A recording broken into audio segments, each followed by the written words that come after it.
This webinar with us today. You're joining us on another one of our Career Pathways webinars where we talk about a particular career. Today we're talking about architecture, architects entering that field.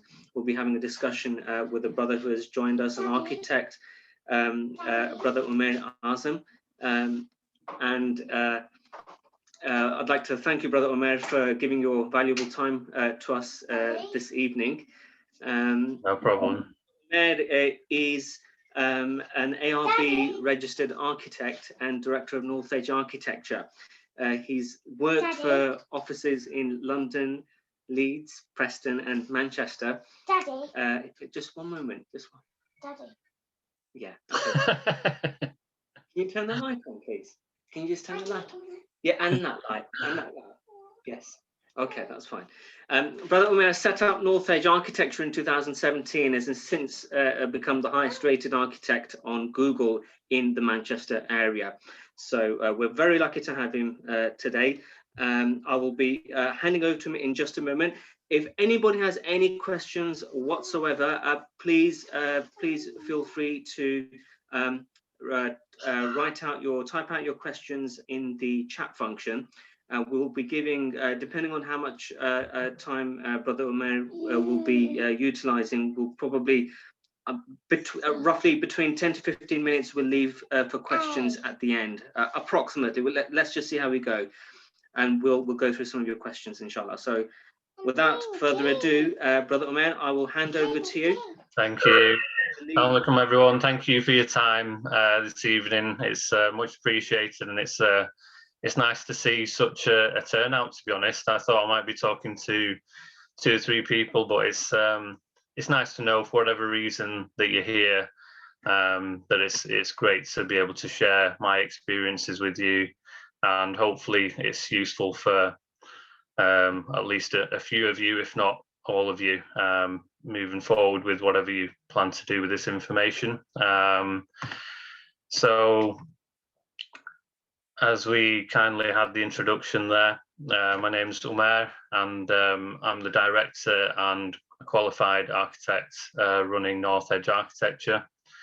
What I'll do through this presentation is take you step by step about the learning process of the career, how you get into architecture, what the pathway is for the various degrees you need to undertake. Many people are already aware it's quite a lengthy course, and I'll kind of talk you through the ups and downs in that process, not only just on the education front, but also on the employment front as well. And this is going to be a very honest presentation. This isn't necessarily me saying this is a fantastic career, 100% gets into it for everybody. This is a very broad and honest reflection, so that whoever is interested in taking this on, they're well prepared, because for myself, I didn't have the full exposure when I got into the industry. I would like to say from the outset, I wouldn't change a thing. So I'm happy with the career choices I've made and the route I've gone down. But yeah, I just wanted to be open and honest with what's expected. And then what I'll also talk through is the examples of work that I've undertaken, both again, university and work. And we'll hopefully at the end have enough time to answer questions. And I'll make sure that I can stay on for whatever questions, or we can communicate later, whoever wants to speak further. So, as I mentioned, for myself, I didn't have a huge amount of exposure. I was brought up in Bradford. I lived with my parents in the north of Bradford up until I went to university. And I didn't have any previous exposure to anybody who was in architecture or anything building related. My dad was and still is a pharmacist. My mum was in teaching for a period of time, and my brother works in IT. So in terms of having that direction to go, this is something to follow, it was more self-directed to some degree. And I remember when I was doing my GCSEs, effectively, we were quite organised in making sure that I knew what direction I wanted to pursue. So I actually went with my dad to the local library at the time. We didn't have as much internet focus, and we sat there and we said, what career do you want to go through? My dad was obviously like, if you went down the route pharmacy, you can help me out, give me some direction on the employment front. But for me, it just wasn't my kind of bag in terms of my interests. I was always a bit more on the creative front, enjoyed the design technology out of all the subjects, and I felt that it was important for me to know that if I was going to pursue something as a career, and this is the same for a lot of people, you need to be able to enjoy what you do and feel confident that it's something that you want to take forward. So I dabbled in a few ideas. We talked about accounting, we talked about down the medical route, and I felt that with technology there wasn't a huge amount of options in terms of careers. There were many that were, I suppose, more related to maths. There was the engineering side of things, but I guess I was more interested in the art side of things. And in terms of them pursuing a career that you could say, this is a reputable career, this is something that has an ongoing focus that you can work on, I just felt architecture was the right thing to do. And I did have some support from the schools that I went to. I remember the technology teachers giving me a few books on architecture, and the one thing I really do remember as well was when I did my first experience of being in an office at an early age. I think I must have been about 16 at the time. I did a 2-month stint at an office just to assist with some of the admin and understand the runnings of an architecture practice. And the director said to me very bluntly, don't get into this career if you want to get into it for money. Just get into it because you enjoy what you do. And you'll see from the further discussions that it's certainly something that has been an up and down experience. So I'll share with you the initial step, which was to get into university. So I tailored all my subjects at GCSE, and well, not all the subjects at GCSE, but definitely at A level. So the subjects I chose were physics, because I felt at least there was a technical aspect and an engineering aspect to it. I chose obviously the design technology to carry through. I did art at AS level, and I did business studies because with architecture it is quite broad in terms of how you relate to doing documents, how the business is run, how you coordinate with other businesses. So I felt like it was a broad enough subject range to get me to the route that I wanted to get to.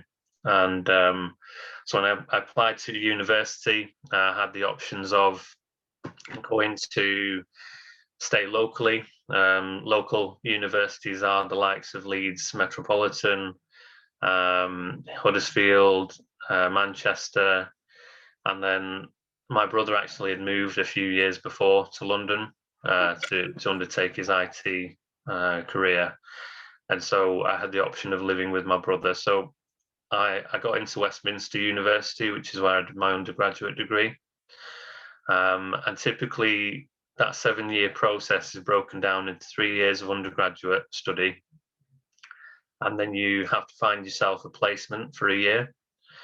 And then after that placement, you go back to university. I mean, you can do more years in between. A lot of people do decide they want to carry on working for a couple of years before they partake in the postgraduate degree. But most people try and accelerate the whole formalities, I suppose, of university and getting the architecture status and qualification. So after a year, you go back to do a postgraduate degree, and then you do another year, and you have to have 24 months of experience working in a practice before you can take your final exam, which I'll go into in a bit more detail. So as I mentioned, went to Westminster, they had an option of electives. So the thing about the architecture field is that it's so broad. You know, if you think about how you can branch off into different areas, you've got housing architecture, you've got commercial architecture, you've got interior design, you've got engineering, you've got 3D design, you've got other areas that are related. You can get into some of the consultants' work, so planning, consultancy. So it's very broad, and it allowed us to choose. As much as we had our core subjects, we were able to choose our interests, and I felt the engineering one was the most beneficial, I suppose, in terms of relating to future work prospects. And as much as it was a great experience and very formalized in terms of the engineering and structure, the actual conceptual part was very difficult for me, because I'd say one of the biggest learning curves from that transitions from schooling to university is that when you're at university, it's very much self-directed. We would go into university 2-3 times a week for our main core projects to review what we were doing, and the rest of the time it was very much go away, learn the programs, put together your concepts, and come back to us next week with a design. And I guess I was not so used to that, because at school level, when you're doing a design, it's very much, right, I need to produce this sheet, I need to produce some development, I need to produce X, Y, and Z to get the end result. And the very first exercise we did in my first year literally was that we were supposed to collect some items that we found on the street. So bits of litter, just random bits of wood, or things we found in a skip, or whatever it was, and we had to interpret by making a model out of that and getting photographs taken close up and interpret those shapes into a building. Now, you can, for a lot of people out there, you're probably thinking the same thing that I was thinking at that time, which is, what on earth am I supposed to do with getting some random bits and pieces together and creating a building out of it? And obviously I understand that better now, but at the time I really struggled, and to be honest, I found it difficult in my first year to get my head around what I was supposed to do half the time. But as you go along in the process, you understand that it's about thinking differently, and that's that transition between school and university. On the placement year, I ended up coming back home to live in Bradford and working in an office in Leeds. And we worked primarily on sports centre designs. But again, that was a completely different learning curve, because I had worked in other places. I'd worked in retail for River Island and JD Sports and some small-time jobs when I was before university. But when you're in an office environment, I actually got told off a few times for doing very informalized emails to other members of staff. You're not very structured, and the spelling wasn't correct, and I had to have a bit of a kick just to say, look, we're in an office environment here, just let's structure things in a certain way. And that was part of the working culture to get used to. And another part of that, I suppose, was just in terms of culturally. I remember one Christmas we had a Christmas get together, and as you do, you have a Christmas meal, which was fine. But we also had an invitation one time for some clients to come over, and we were to prepare effectively a presentation for clients and entertain them, schmooze them in an evening. And for me, it wasn't something I felt comfortable with, because inevitably, and it was the case, there's quite a bit of drinking there. And to make something clear, and I'll speak to you about it further in the presentation, architecture is not very diverse. It's a very, let's say, white male-dominated industry, and so there are those cultural differences, and it was something I wasn't entirely comfortable with. And the members of staff there, they didn't fully understand my personal beliefs of not really wanting to be fully. I partook in it to a degree, in the early ways of setting up the presentations with them, but I didn't really want to be part of the latter evening. So there was that transition of the working culture as well, and it fell at a bad time anyways. It was the recession, and the industry is very sensitive to what happens in the overall global market, because a lot of the construction industry is funded by loans. A lot of developers go off the back of not having money in hand. It's all loan based, and so when it came to the borrowing side with banks and we had the recession, there was massive cuts in the industry, and it happened pretty much immediately. If anything, it actually happens before it becomes more known in the public eye. So at the time, it was pretty distressing to have achieved a 2-1 in your degree and then get your first job and be made redundant after 6 months of trying to get your first experience. And I just had to pull together whatever experience I could. Thankfully, universities were understanding of the situation, and I just tried to get, a month here or there working with other companies just to fill in the gaps.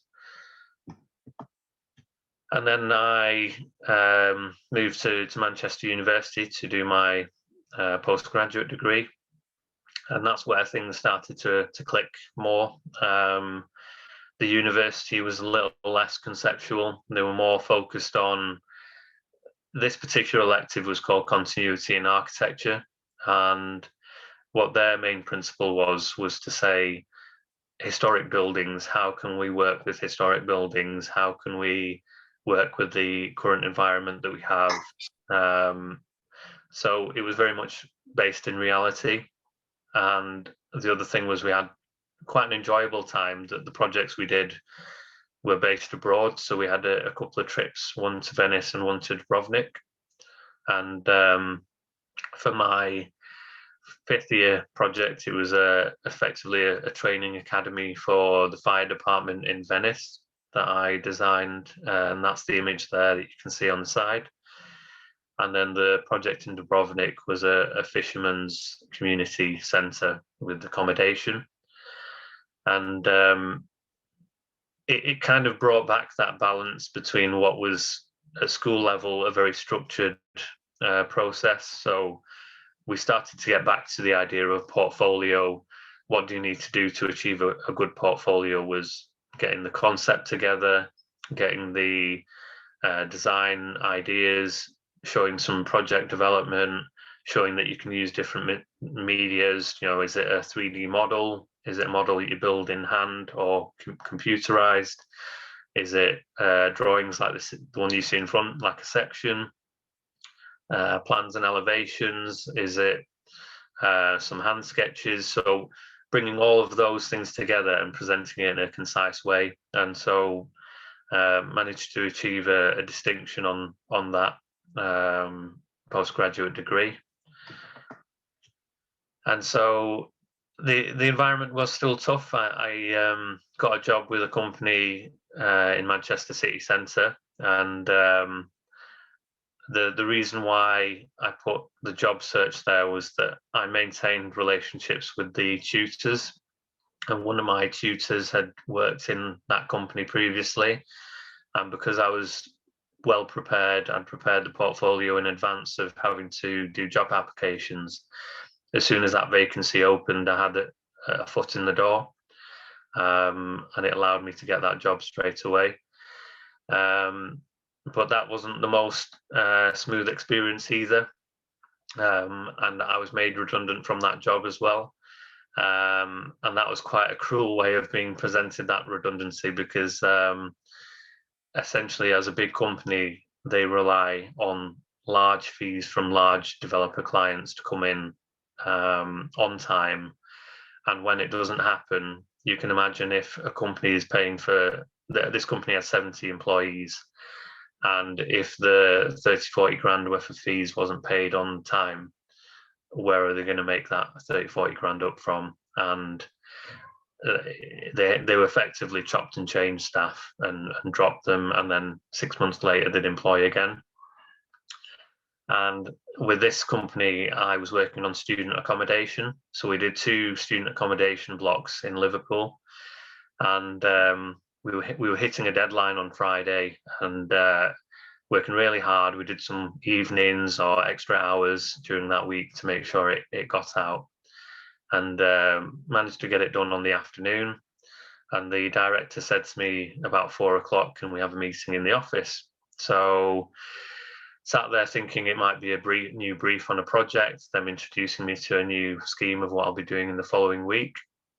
And he turns around and he says, right, we're going to have to make some redundancies now. And I'm there thinking, after all that week of working with you, you gave me no inclination that this was coming up. And all of a sudden, just, and it wasn't even like they gave me the full offer of 4 weeks notice. It was, right, we need to make some cuts. You've got 1 week notice. And I had to stand my ground and say, look, the contract says X, Y, and Z. And they tried to say, oh, that was an anomaly. It shouldn't have said 4 weeks. So it's you have to be on the ball, keep your own integrity and everything in terms of your future prospects in line. But thankfully, there are some good people out there and good employers. So I got a job with a company called David Cox Architects in Preston.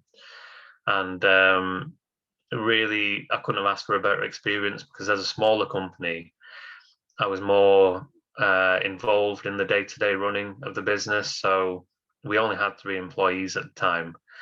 And I was running jobs, doing the planning permissions, doing the technical drawings, speaking to engineers, even getting new clients and speaking to the new clients and going to do surveys. So that really put me in a good stead for my case study. So I did a project for a family jewelers in Preston for my case study. It was converting a former bank into this high-end jewelers that had a Rolex and Omega concession. And it had all the complexities that were ideal for doing a case study, because effectively the final exam, they are expecting you to have a broad understanding of job running and to be able to deal with things on the spot, deal with queries when builders have issues on site, deal with those. So the plan and details there you see are from that case study and from the work that I did there. And that was another year of experience before I could do my final exam. So that's structured, you can see on the presentation, it says case study, which was that project. And then PEDR is your development record. So that's effectively, you have to log your hours of what type of jobs you did. Did you do front-end work with clients? Did you do back-end work with technical and on-site jobs? And basically analysing all of that information. What did you learn from it? What could have done better? What contract could have been used? Understanding the entire, effectively they're setting you up to run your own business and understand it. And then you do a final exam and interview, and then you come back with an answer whether you've passed or not. So that's effectively the full 7 years. And then I had a few more stints, worked at a company in Altrincham called Potsoni. They did largely residential work, care homes, autism care units, and they were quite a big company as well, 70 people. Then I got a job with Guy Taylor Associates, and again, he was a really good guy, the director there. He'd just set up in Manchester a small office. He'd previously worked elsewhere, and what I did there was you can see the top image there is a carbon zero renovation of a Victorian property. So it was a very modern design. And then the final place I worked before I set up my own was AFL, where we did a sports arena and music arena, which is currently being built. So a whole breadth of experiences there. And I've had other experiences. I worked on the velodrome during the Olympics when I worked in London. I've worked on the Trafford Centre. So there's some really nice experiences along the way. And then I got to a point where my career was, I was thinking about where do I want to go with it. I've worked in all different sectors, different experiences, and what I felt I enjoyed the most was the residential work and not having so much of that experience with developers and the commercial side, because that's where the vulnerability comes in. I wanted a structured, family life where I'd be able to be more in control. And so North Edge Architecture was named after the street I grew up on. The street in Bradford was called North Edge Meadow, so it was a little nod to my upbringing, and it works well in terms of working in the north and having, I suppose, a creative edge in design. And so what I did there was just focused on building a network. I worked with some local builders, started to ask them if they had any leads of drawings they needed doing.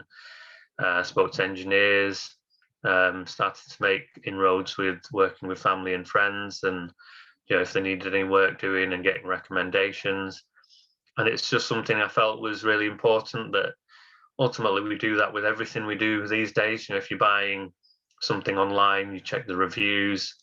If you're going on Amazon, or if you want to book a hotel, reputation means quite a lot these days, especially in an internet environment.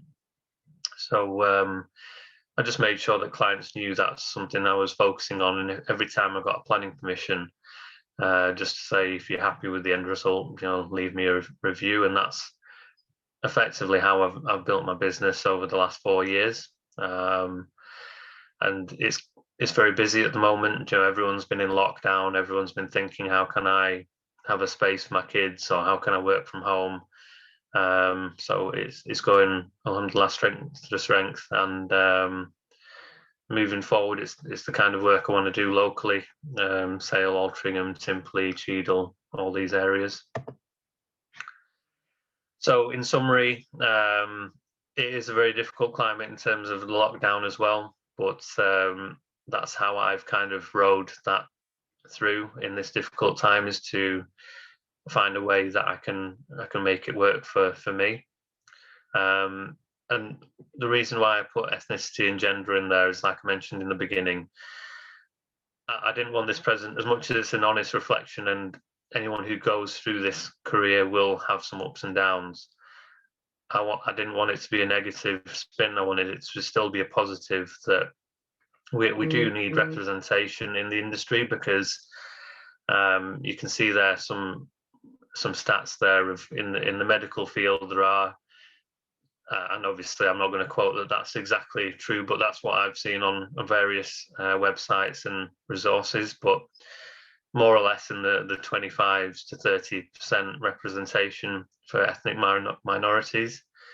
But in construction, we're down to 3 to 6%. And so we really do need some creative types to still go into these industries. And I can understand why those other fields are focused upon, because they do give, I'd say, probably more security in jobs, and more support. The more people the more you can have that support. But it's just something I thought I'd make a note of. And if architecture is not something you want to focus on, there's always structural engineering or property development or building related works that you can go into. So I'll leave the presentation at that stage, and thank you for listening, and any questions we'll answer. Thank you very much for that, brother.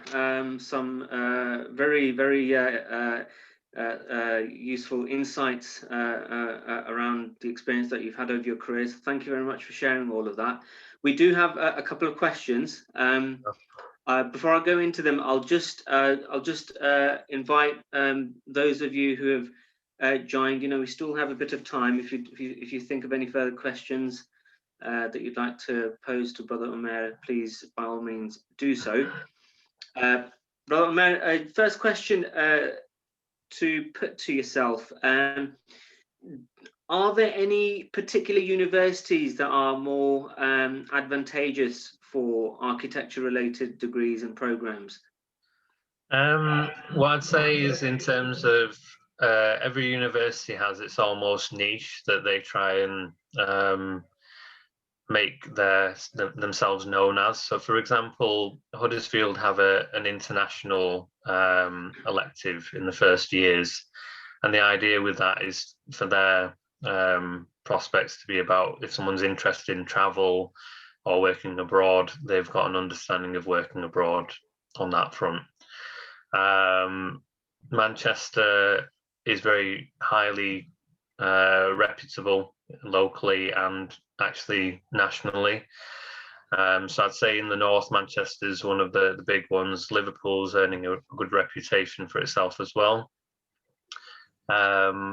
The good thing about Manchester is that a lot of the tutors have worked in and around Manchester, and as we know, the city centre is booming in terms of work, and the more foot in the door you can have to transition the university work to your career, the better chances are for that progression to happen. So I'd say Manchester's a good one, and there are some London universities that are well known, but I would say that the climate and the way that they kind of work is more on a conceptual basis. They effectively try and compete internationally with some of the more well-known and creative universities, and so a lot of their students are, if you like, very conceptual, very theoretical. And I do think my experience with Westminster, they were basically competing with UCL with their style. And as much as you can get a very good university on your CV, when you're going for an interview, sometimes the portfolio is the most important. And as an employer, and technically I'm an employer now, as somebody looking on the other side of it, and the conceptual side is less appealing for a lot of employers because they want to see someone who has more practical understanding. So I would say just tread carefully with that sort of conceptual university. Okay, wonderful. Thank you for that. Next question. Do you need to be trained up on any specific software packages during, over the course of the journey? Okay. Yeah, sure. So in terms of the Cad program, so this is the programs that we use for doing the drawings that we produce. Back in the day, and I suppose a lot of companies are still using this program, is Autocad. And Autocad is largely a 2D software. So when you have a wall, you literally draw each line as the wall, and every window is drawn as individual lines. The same company who did that program have developed a program that I use called Revit. That's REVIT. And that program is in 2D, but also 3D. So now that when we are building, every job I do is in 3D. So when I measure somebody's property, I'm doing all the dimensions of that property. And when I draw the wall, I'm saying it's this thick, it's this high, it's this long, and it's got a window in it. And I place the window in that. And that window is a component that, again, I say is this high, this wide, it's got this many bars in it. So that seems to be the market leader at the minute in terms of, if you can get experience with that program, there's a lot of companies out there who will, just for the fact that you've got understanding of the program, will give you employment. That I've had to adapt because in London, they use a program called Vectorworks, and that's not really used as much in the north. So then I had to learn AutoCAD and then I had to learn Revit. But once I learned Revit, I was able to get 2 or 3 jobs, one after another, because I'd got that experience. And then I'd say the other program to learn is Photoshop, which I think some students do learn at GCSE and A-level. And that's more so for presentations, colouring in, doing visualizations, that kind of thing. But there's a whole host of programs to use for various things, 3D modeling and visualization. Okay, Stella, thank you. Another question. Do civil engineers perform similar functions to architects? That's a question. Okay, so architects are primarily the main focus of our job is a couple of things. One is to produce drawings for layout. So ours is more design based. How does it look? How are the rooms worked out? How's the space going to flow? Where are we positioning windows? How's the kitchen going to work with the rest of the space? How's it going to look from the outside? What's the materials? What type of brick are you going to use? How are we going to get this through planning permission? How are we going to coordinate this with the builder? A lot of our job is coordination as well, and project management. Civil engineers will largely be focused on the how does it work in terms of drainage. So there's a few things. Structure is largely the structural engineer, and they will work out beam sizes, they'll work out timber sizes, how deep are the foundations going, how does that integrate with the rest of the design. Civil engineers are more, I'd say largely they're more on infrastructure projects. Like, I don't work with many civil engineers. So for example, when you've got bridges and roads, tunnels, train infrastructure, they do a lot more of that work than structural engineers do more of the commercial and household work. All right then, okay. A couple of questions, or rather a question from a couple of people, a couple of different people. Which A levels should students in school, college target in order to progress onto architecture?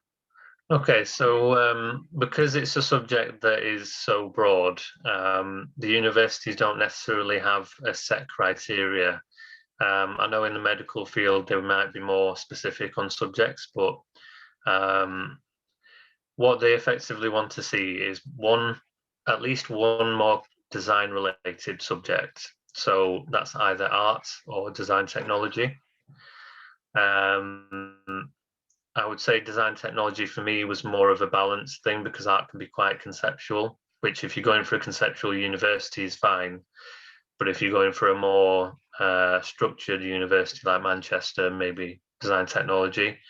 But I would always say that, like I did, I had AS level art just to show that I had that interest in the conceptual design as well.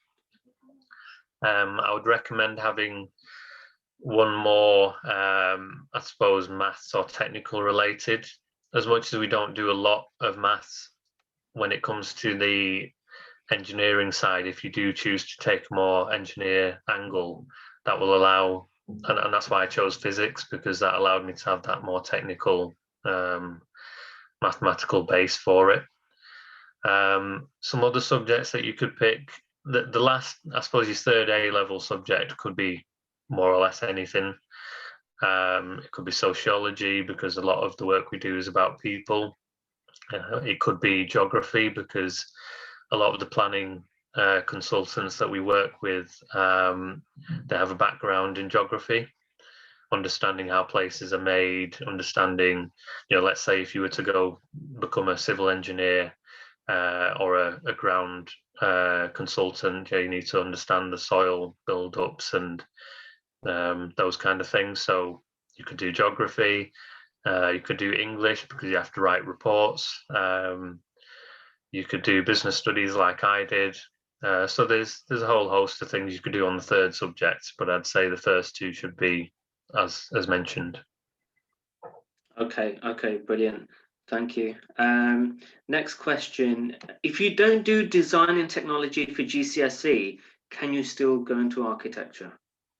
Yeah, I'd say at GCSE level, it's not as critical. If you haven't done technology, then it's a case of trying to focus on those other areas. And the subjects aren't the 100% criteria for entering university.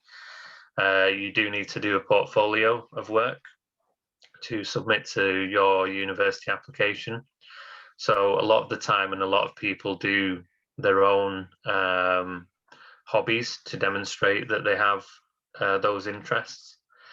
So let's say hypothetically, if you didn't choose technology or art, as long as you then put in a portfolio that you've tried to make up for that by doing your own paintings or sketching or whatever it is you're interested in that's creative, that will show some demonstration at university applications.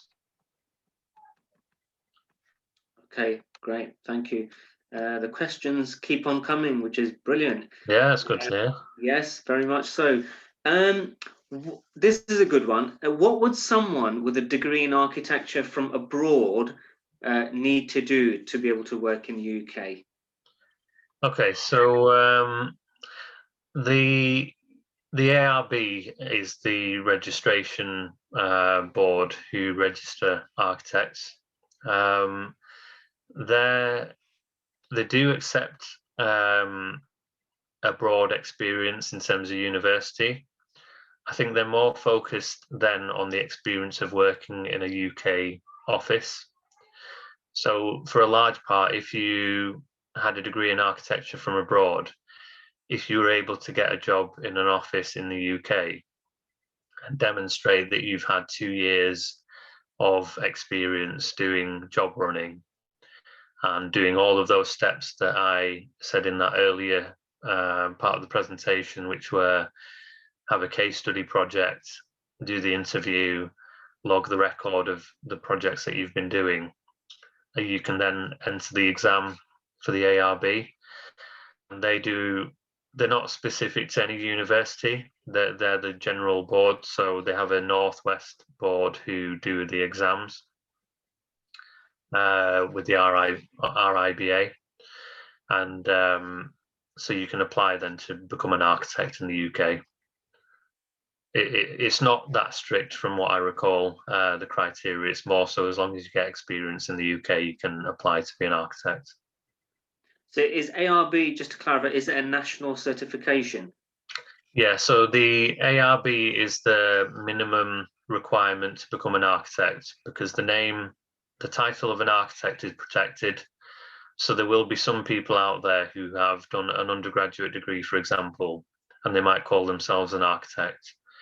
But the reality is that's breaking that rule of, there is disciplinary action for claiming that you are. The title is effectively giving confidence to clients to say this person has gone through the whole 7 years, they are qualified.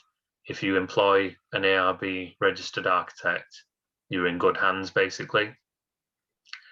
So the ARB is a minimum requirement to become an architect. The RIBA is the supporting body.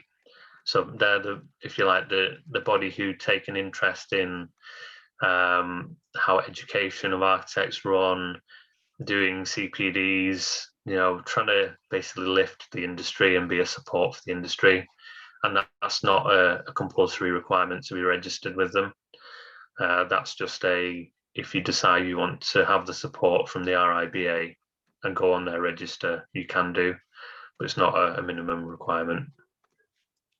Okay, fine. Got another question. I I think you've sort of answered this question, but I'll put it to you anyway. Instead of design, technology, or art for A levels, will ICT be a good or acceptable? Yeah, definitely. Yeah, the industry has changed massively, and I mean, I never had to work on a drawing board. I was always on computers, but having spoken to architects who did do qualifications, say in the 80s and early 90s, a lot of them were still using drawing boards. So everything is very much going on to computers, and I probably spend 8 hours a day on a computer doing different programs and switching between them. So having that understanding of IT is definitely something which will hold some positive steps. And if you haven't done technology and art, then I'd say put in your portfolio your hobbies that are creative, and you might show something that you've done on your computer that's IT related. You might do some product design work on the computer, or you might design a website. It's still design related, and it still shows that you know how to present something. So yeah, I'd say ideally choose it as a third subject, but if it's one of your core subjects, that's fine, and just make it up with the other experiences. Okay. Excuse me. Are you paid when training before reaching to do your final exam?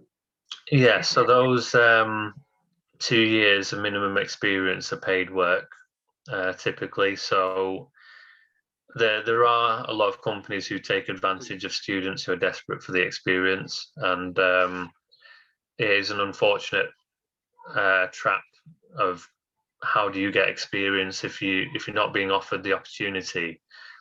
A lot of people do say, right, I'll just do some unpaid work to get the experience. Obviously, I'd recommend just hold out and keep on trying in that case, because obviously if you've gone through the extent of university and the fees now are obviously quite significant. When I was doing university, it was £1,200 a year, and now we're on whatever 8,000, 9,000, I don't know. So it will go some way to paying some of that back if you get employed work. And I'd say a starting salary for a Part 1 undergraduate degree student is in the region of, depending on the practice, but under 20,000, roughly 18,000 for most people. Right. Okay. Then after you do your second part, your postgraduate degree, obviously you become more experienced, more qualified, and you tend to get to about 25,000 to 30, pushing 30 sometimes, depending on the climate and how good the company is and how good you are. I'd say in terms of payments and employment career, it's just about progression. I know a lot of people who have stayed in an office for 10 years and not had a pay rise. And a lot of the time, the pay rise you get is from moving jobs and demonstrating that you've learned something from the previous job that you've worked at. Okay, great, thanks. Is securing a work placement between A levels and starting university, is that a good step? Is that something that's worth considering, if at all possible? Yeah, I think it would help in terms of just having that on the CV, especially if you've not got a subject that's design related. Getting that experience in an office will go some way to it. And I think what it really does help is that the university is very university structure. You don't get much exposure to how the real world works in an office. So if you're able to have a little bit of that understanding before you get into university, you can almost tailor that experience and your portfolio to the job hunting. And what you do with your portfolio, you can go if someone was to get an experience at university, before university, you might then start to think, right, this is the type of employer out there, this is the type of job I need to direct myself in.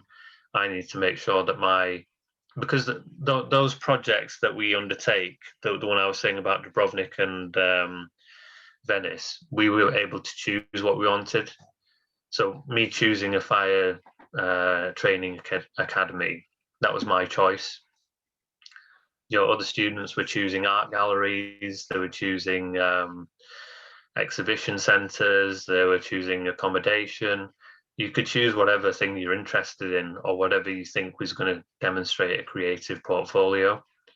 So I think getting that experience firsthand would be good. Okay, great, thank you. Do you need to be good at drawing? Definitely in some respects, because it's probably 90% of what we do day to day. It is beneficial that we can use computer programs now.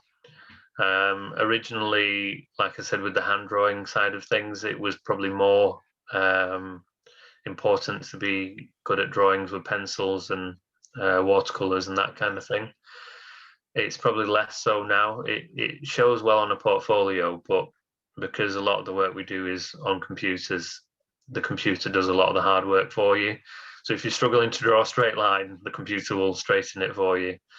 But I'd say to understand the key principles to understand with drawings, with architecture, are to understand what a plan is, what an elevation is, and what sections are. And if you can understand those three things, you can generally speaking demonstrate a project in enough detail.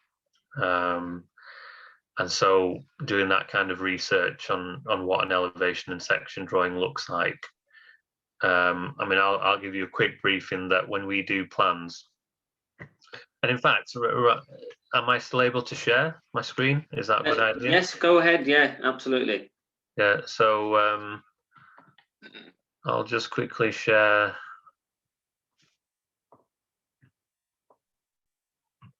So these are all the jobs I've been working on recently. You can see I've been quite busy, but I'll pick this project in Leeds. So as a minimum, what we do is, sorry, let me just get my PDF open.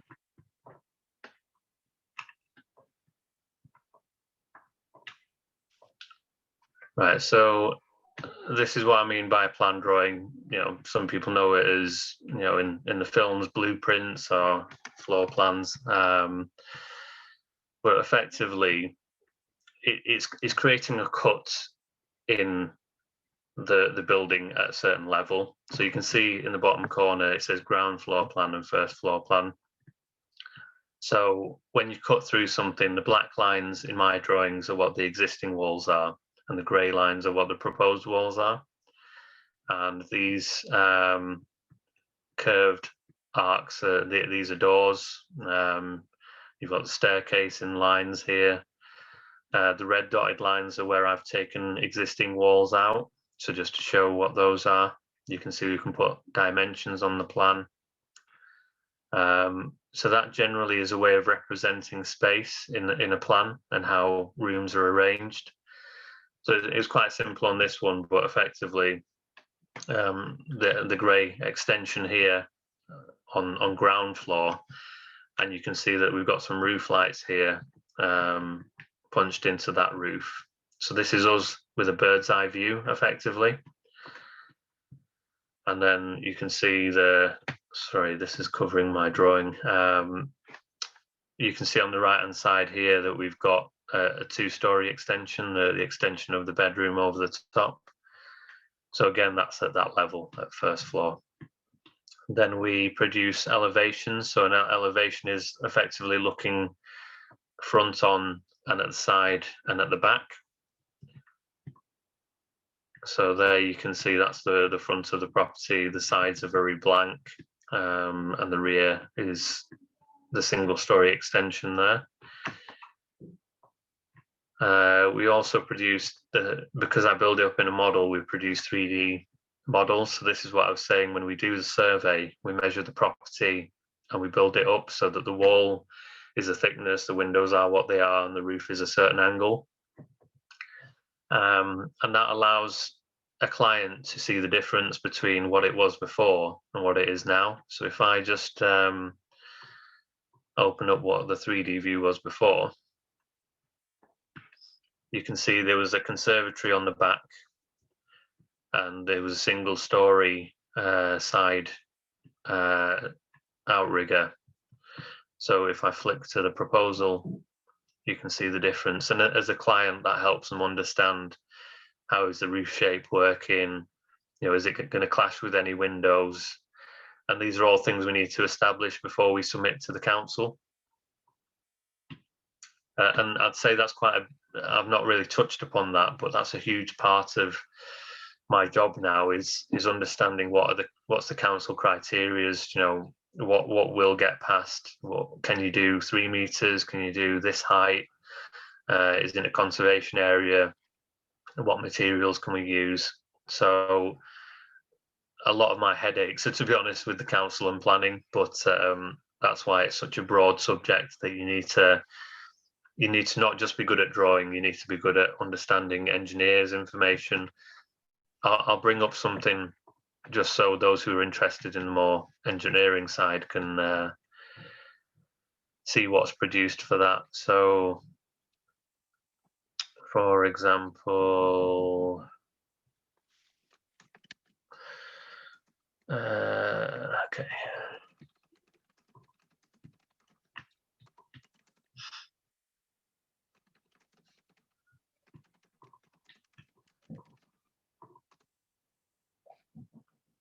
I'm just going to bring up what a structural package looks like. So you can see here it's very much more technical based. You know, it's talking about sizes of beams and timbers, how much load weight is being applied to them. I don't need to fully understand all of this. That's the engineer's job. But what I need to understand is some of the information here is the beam sizes. So let's say, for example, if I've got a ceiling and the beam size is a certain thickness, is there going to be a step in that ceiling? Or can we push that beam into the floor to hide it? Or have we got a post in the floor that's going to be exposed? So some engineers do effectively sketch over my plan. And these dotted lines are a reference to those sizes of beams and which way the floors are spanning and everything.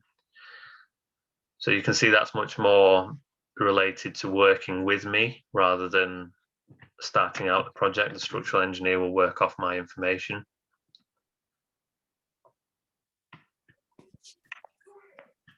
So I hope that's helped give a bit of exposure to what I've been doing. Yeah. Sorry, I went off on a bit of a tangent, but hopefully no, absolutely fine. Thank you very much for that. I think you've provided a significant amount of information this evening. No and I anticipate a lot of it will have been useful, if not all of it. At least most of it will probably be useful to many who have joined us today. Sure.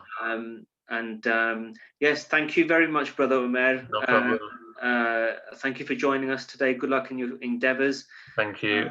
And Jazakallah khair for your time. There's no problem. And just to say that if I've got a feeling there might be some students or younger people who are interested in it, if they remember later today or tomorrow they wanted to ask a question, just inshallah, the details. Inshallah, we'll facilitate contacts around in order to be able to achieve that.